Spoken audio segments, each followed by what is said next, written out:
All right, told you we were going to kick it off with a bang.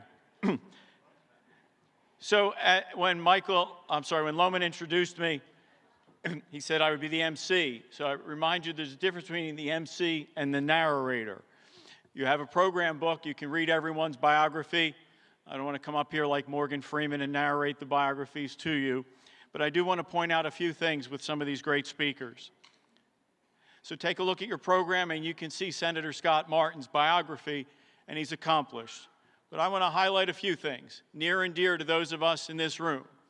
There has been no one in Pennsylvania Senate who has been more outspoken and a greater leader on the cause of school choice and empowering parents than Scott Martin. And if you go back into your memories, you may remember in 2020 and 2021, we were locked down. We had to go to the ballot box to fix our Constitution to make sure that no governor could ever do that again. The sponsor of that legislation was Scott Martin. Scott Martin is a father. He is an athlete. He is today the chairman of the Senate Appropriations Committee. But when you look at his whole resume, you come away with these things. He believes in empowering parents, watching over how taxpayer dollars are spent, and making sure that liberty is preserved. Harrisburg would be a better place with more Scott Martins. Ladies and gentlemen, Senator Scott Martin.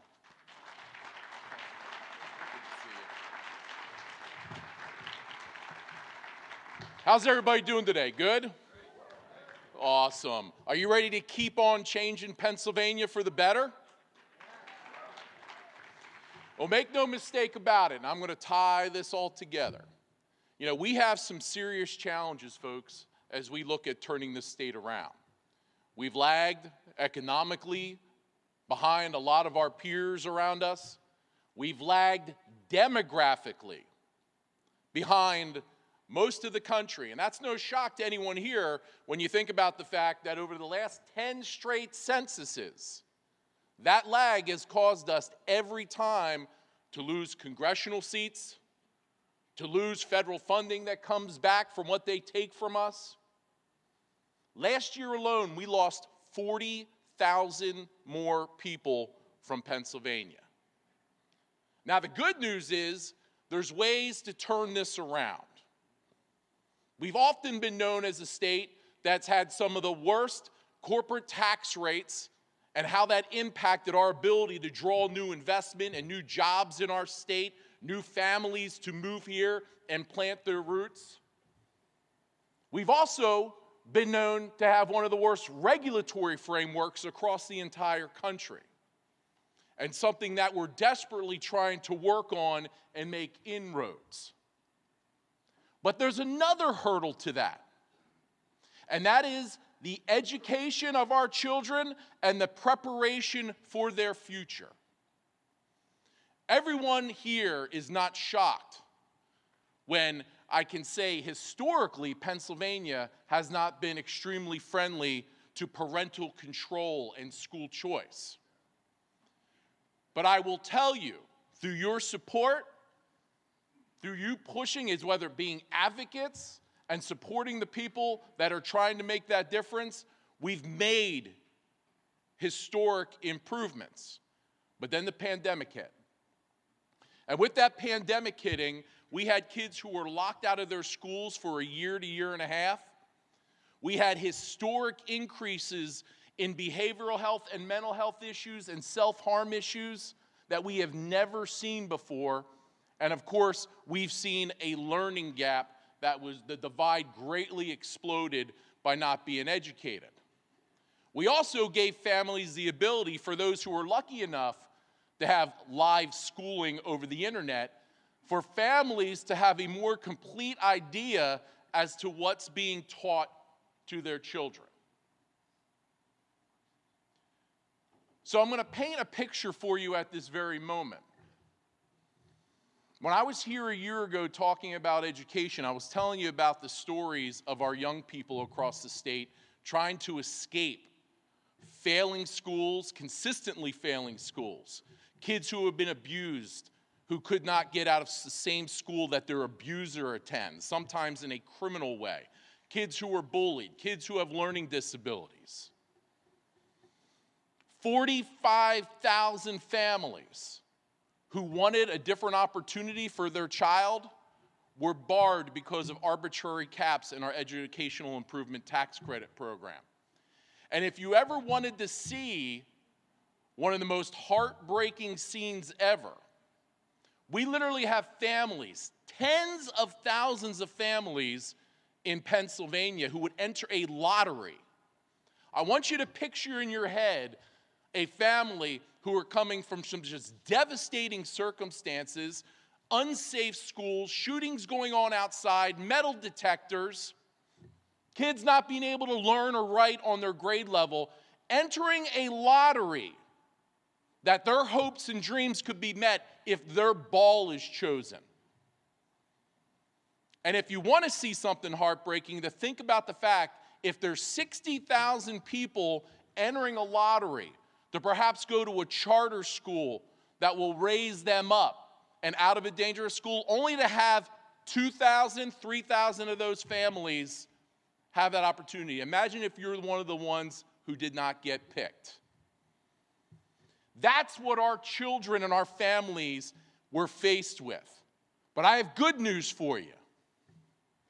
Because of your support, and because the people of Pennsylvania's outcry, we were able to get a historic victory in last year's budget by increasing the Educational Improvement Tax Credit Program by $125 million to take it to an all-time high of $405 million. Oh, that's good to applaud for that. Because of our fight, we were able to remove Governor Wolf's attempts to avoid the legislature. Does that sound familiar? That happened quite a bit. And to go through the regulatory review process to implement regulations that absolutely would have been devastating to quality charter school opportunities for our children across the state. With your support and the fighters up on that hill, we were able to nix that in the bud and save those opportunities for kids.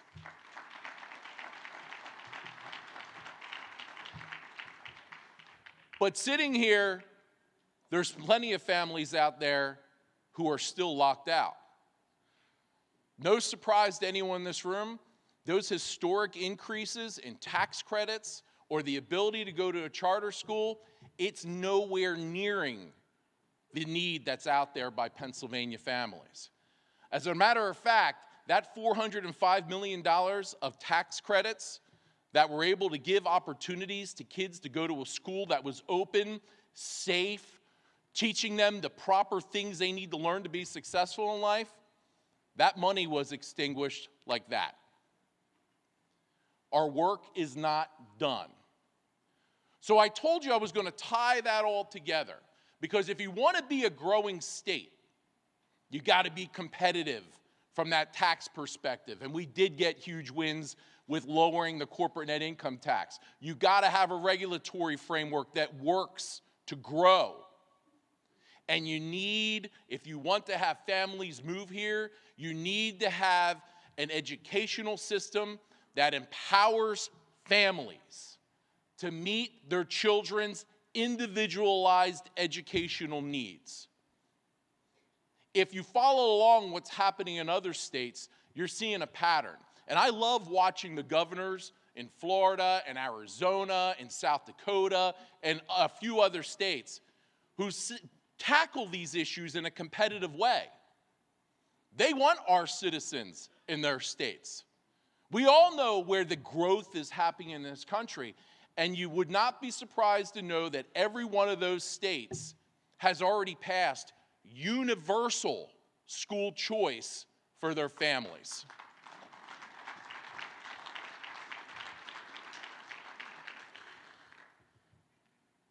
I think we were all ready for a change at the end of the Wolf administration.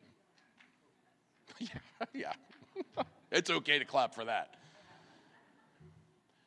A new day brings new hope.